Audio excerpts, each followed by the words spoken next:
When taking care of patients, it is actually a good habit to document your findings and medical decisions.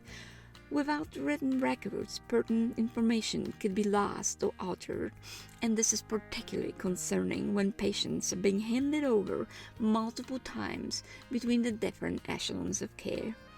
Nowhere is the need for documentation more important than during the extended and complex evacuations. I encourage you to visit the Prolonged Field Care blog and check out some great documentation resources for the staff medics.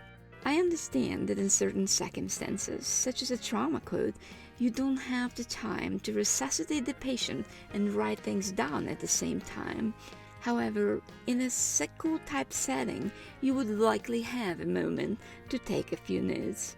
The information you gather and pass along could be crucial to your patient's recovery. I'm sure you're all familiar with the SOAP note concept. It's a good format to document a sick call encounter or to use as a daily progress note in case of prolonged field care. Now, thanks to your buddies and my awesome students, we made this acronym a bit more fun.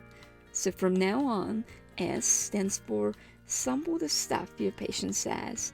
It's about relating the story, so don't shy away from using your patient's own words when describing the chief complaint or history of present illness. Various mnemonics such as SAMPLE and OPQRST can help you get organized. O stands for the only thing you can trust. Here you're going to note the patient's vitals and physical exam findings. Keep it focused, get the pertinent positives and negatives, and include some basic measurements of the injuries or lesions. If you obtain any point-of-care tests, such as finger-stick glucose, add the results to this section.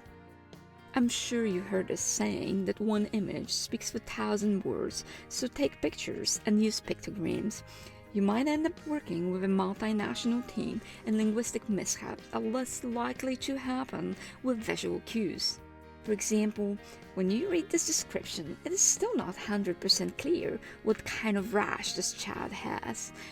But if you look at the picture, it takes you literally no more than a second to realize that kiddo has hives.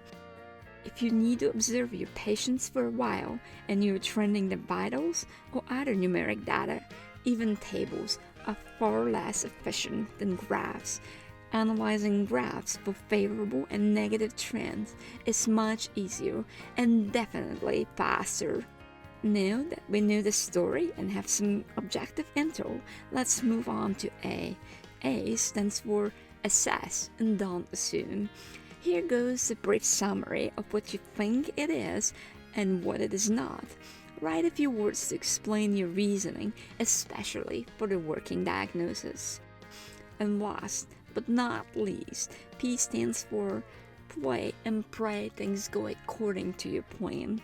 Here you document the proposed course of treatment, include any meds you gave or plan to give, make note of telemedicine consults and any recommendations you receive, specify patient's disposition and potential evacuation category.